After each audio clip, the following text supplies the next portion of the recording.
ஓம் சாந்தி 29/7/2024 காலை முரளி பார்த்தாதா மதுபன். இனிமையான குழந்தைகளே, உங்களுக்கு ஞான ரத்தினங்களை கொடுப்பதற்காகவும் முரளியை சொல்வதற்காகவும் பாபா வந்திருக்கிறார். ஆகையால் நீங்கள் ஒருபோதும் முரளியை தவறவிடக்கூடாது. முரளி மீது அன்பு இல்லை என்றால் பாபாவிடமும் அன்பு இல்லை. கேள்வி: நீங்கள் இந்த ஞானத்தினால் கடைபிடிக்கக்கூடிய எல்லாவற்றையும் விட நல்ல குணம் எது?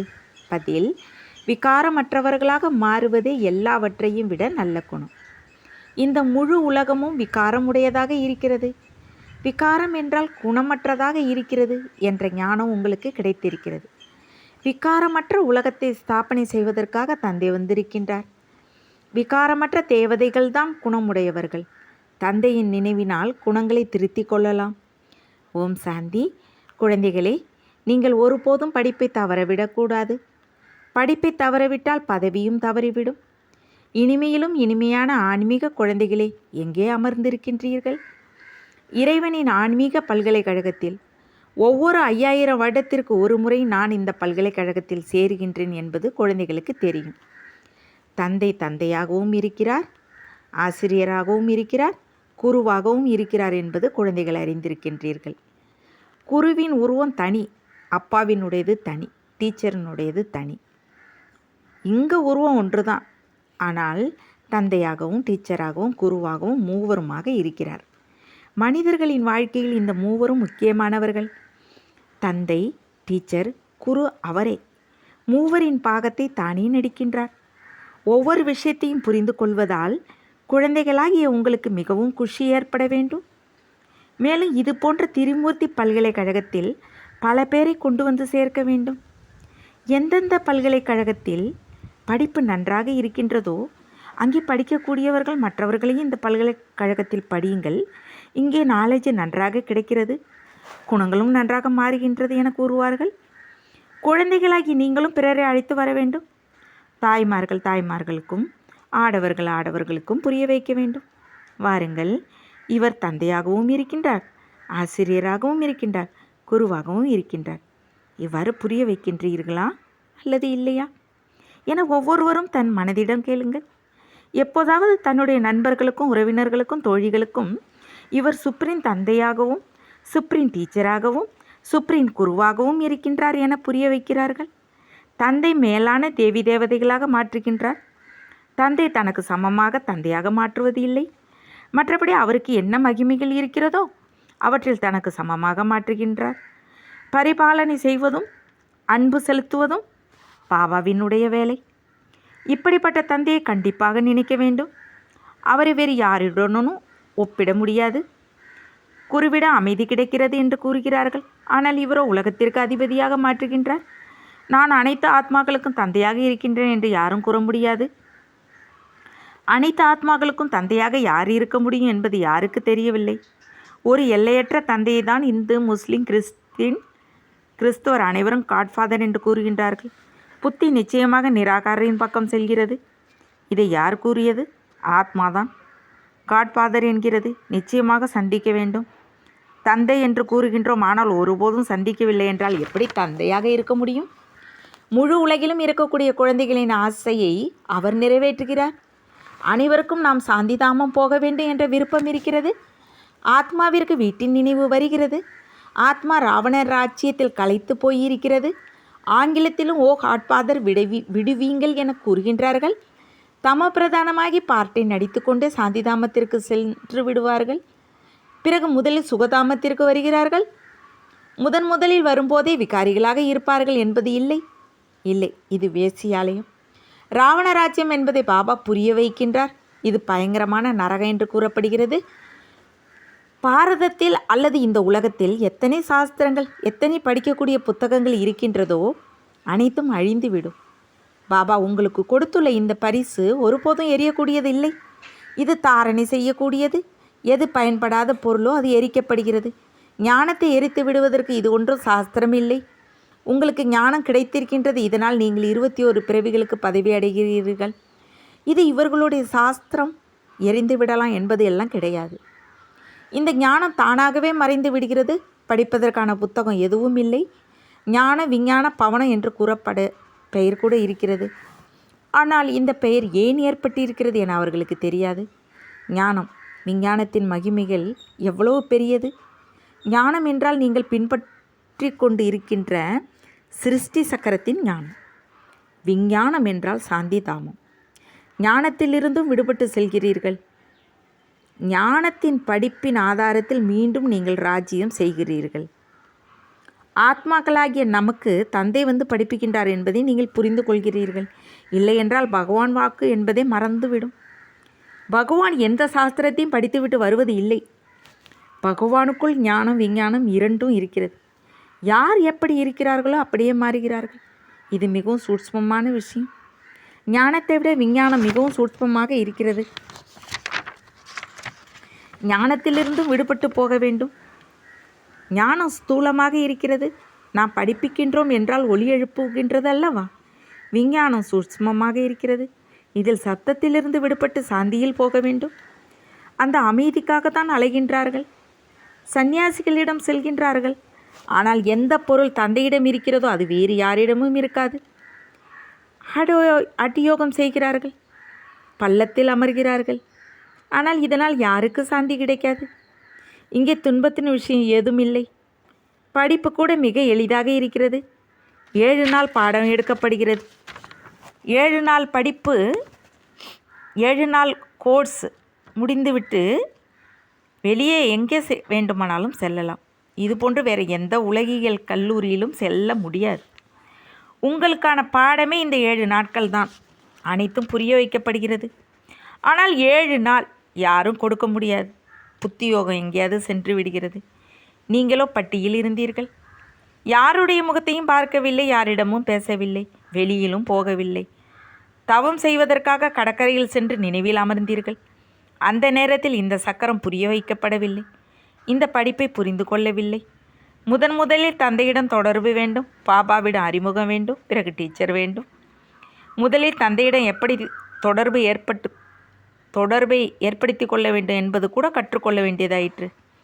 ஏனென்றால் இந்த தந்தை ஆசரீரியாக இருக்கிறார். வேறு யாரும் ஏற்றுக்கொள்ள மாட்டார்கள். காட் ஃபாதர், இறைவன் சர்வவியாபி, ஆம்னி பிரசன்ட் என்கிறார்கள். அவ்வளவுதான். சர்வவியாபி என்ற ஞானம்தான் இருந்து வருகிறது.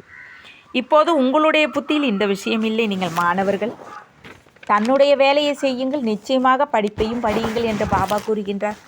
குடும்ப விவகாரத்தில் இருங்கள். பள்ளிக்கூடத்திற்கு செல்வதில்லை என்றால் பாபாவும் என்ன செய்ய முடியும்?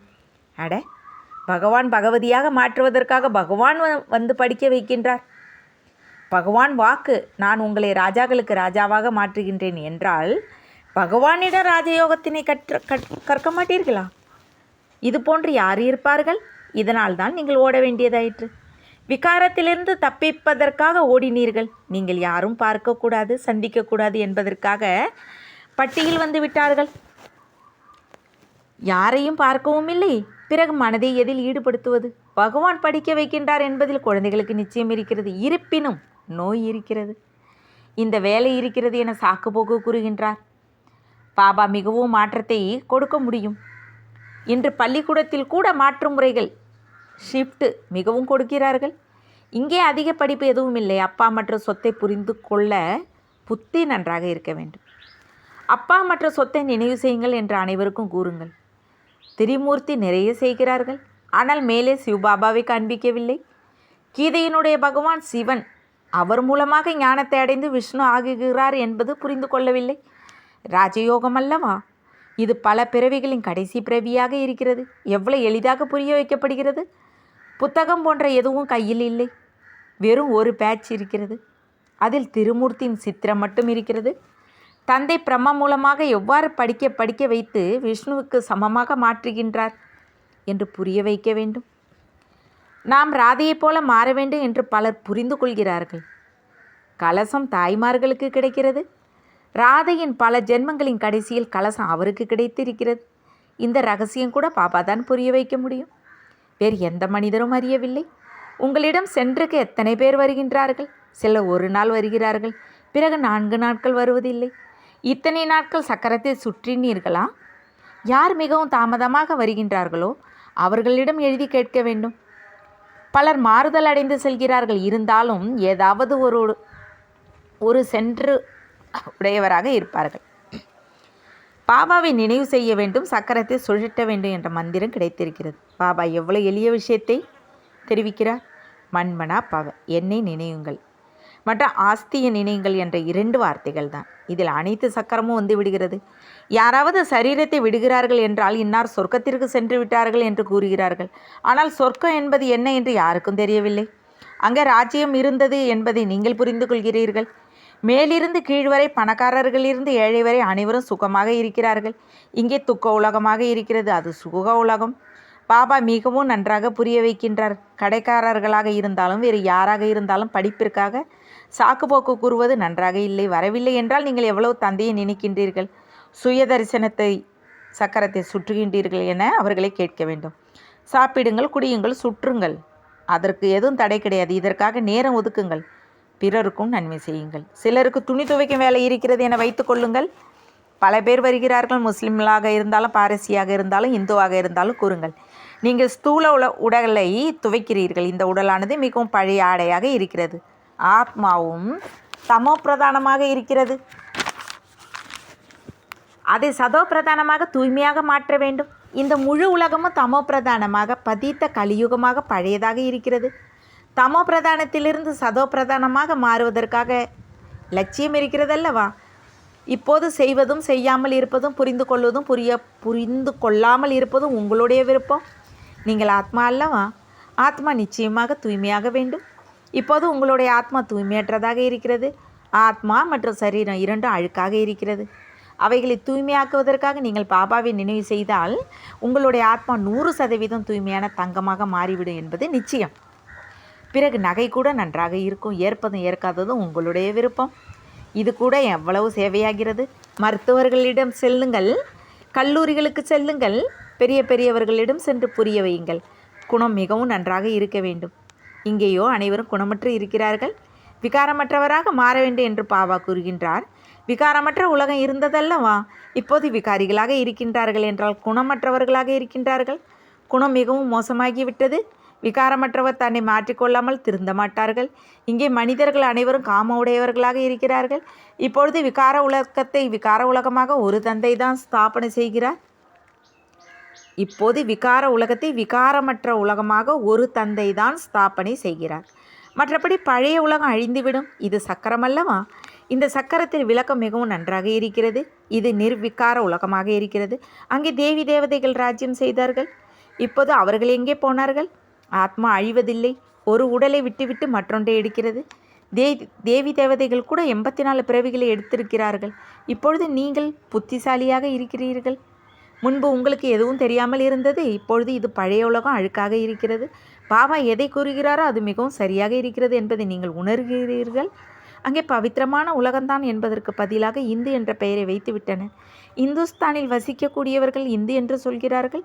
தேவதைகள் சொர்க்கத்தில் இருக்கிறார்கள். இப்பொழுது நீங்கள் இந்த சக்கரத்தை புரிந்து கொள்கிறீர்கள். யார் புத்திசாலியாக இருக்கிறார்களோ அவர்கள் நன்றாக புரிந்து கொண்டால் பாபா எப்படி புரிய வைக்கின்றாரோ அப்படியே மீண்டும் ரிப்பீட் செய்ய வேண்டும். முக்கியமான வாக்கியங்களை குறிப்பெடுத்து கொண்டு செல்லுங்கள். பிறகு பாபா இந்த கருத்தை கூறினார் என்று கூறுங்கள். நான் கீதா ஞானத்தை அனைவருக்கும் கூறுகின்றேன் என கூறுங்கள். கீதாவினுடைய யுகம் 4 யுகம் இருக்கிறது என்பது அனைவரும் அறிந்திருக்கின்றனர். இது லீப் யுகம். இந்த சங்கம யுகத்தை பற்றி யாரும் அறிந்திருக்கவில்லை. இது புருஷோத்தம சங்கமயுகம் என்பதை நீங்கள் அறிந்திருக்கிறீர்கள். மனிதர்கள் சிவ ஜெயந்தி கொண்டாடுகிறார்கள். ஆனால் அவர் எப்போது வந்தார், என்ன செய்தார் என அறியவில்லை. சிவ ஜெயந்திக்கு பிறகு கிருஷ்ண ஜெயந்தி, பிறகு ராம ஜெயந்தி வரிசை கிரமத்தில் வருகிறார்கள் அல்லவா? இப்பொழுது உங்களுக்கு அனைத்து ஞானமும் கிடைக்கிறது. நல்லது. இனிமேலும் இனிமையான காணாமல் போய் கண்டெடுக்கப்பட்ட செல்லமான குழந்தைகளுக்கு தாய் தந்தையும் ஆகிய பாத்தாதாவின் அன்பு நினைவுகள் மற்றும் காலை வணக்கம். ஆன்மீக குழந்தைகளுக்கு ஆன்மீக தந்தை நமஸ்தே. ஆன்மீக தந்தைக்கு ஆன்மீக குழந்தைகளின் அன்பு நினைவுகள் மற்றும் நமஸ்தே. தாரணைக்கான முக்கிய சாரம் 1. நம்முடைய சுப்ரீம் தந்தை, சுப்ரீம் டீச்சர், சுப்ரீம் சத்துகுருவாக இருக்கிறார். இந்த விஷயத்தை அனைவருக்கும் கூற வேண்டும். அப்பா மற்றும் ஆஸ்தியினுடைய படிப்பை படிப்பிக்க வேண்டும். 2. ஞானம், அதாவது சிருஷ்டி சக்கரத்தின் ஞானத்தை கடைபிடித்து சுய தரிசன சக்கரதாரி ஆக வேண்டும். மேலும் விஞ்ஞானம், அதாவது சத்தத்திலிருந்து விடுபட்டு அமைதியில் செல்ல வேண்டும். 7 நாட்கள் கோர்ஸ் எடுத்த பிறகு எங்கே இருந்தாலும் படிக்க வேண்டும். வரதானம், சேவையில் மதிப்பு புகழ் என்ற பழுக்காத பழத்தை தியாகம் செய்து எப்பொழுதும் மகிழ்ச்சி உள்ளத்துடன் இருக்கக்கூடிய அபிமானத்திலிருந்து விடுபட்டவர் ஆவீர்களாக. ராயல் ரூபத்தின் இச்சையின் சொர்வமாவது பெயர், புகழ் மற்றும் மதிப்பு. யார் பெயருக்காக சேவை செய்கிறார்களோ அவர்களுக்கு குறுகிய காலத்திற்கு பெயர் கிடைத்து விடுகிறது. ஆனால் உயர்ந்த பதவியில் பெயர் பின்னால் போய்விடுகிறது. ஏனெனில் பழுக்காத பழத்தை சாப்பிட்டு விட்டார்கள். ஒரு சில குழந்தைகள் சேவையின் ரிசல்ட் பலனாக எனக்கு மதிப்பு கிடைக்க வேண்டும் என்று யோசிக்கிறார்கள். ஆனால் இது மதிப்பு அல்ல, அபிமானமாகும். எங்கு அபிமானம் இருக்கிறதோ அங்கு மகிழ்ச்சி இருக்க முடியாது. எனவே அபிமானத்திலிருந்து விடுபட்டவராகி எப்பொழுதும் மகிழ்ச்சியின் அனுபவம் செய்யுங்கள். ஸ்லோகன்: பரமாத்மா அன்பின் சுகமளிக்கும் ஊஞ்சலில் ஊஞ்சலாடுங்கள். அப்பொழுது துக்கத்தின் அலைகள் வர முடியாது. ஓம் சாந்தி. தேங்க்ஸ் பாபா.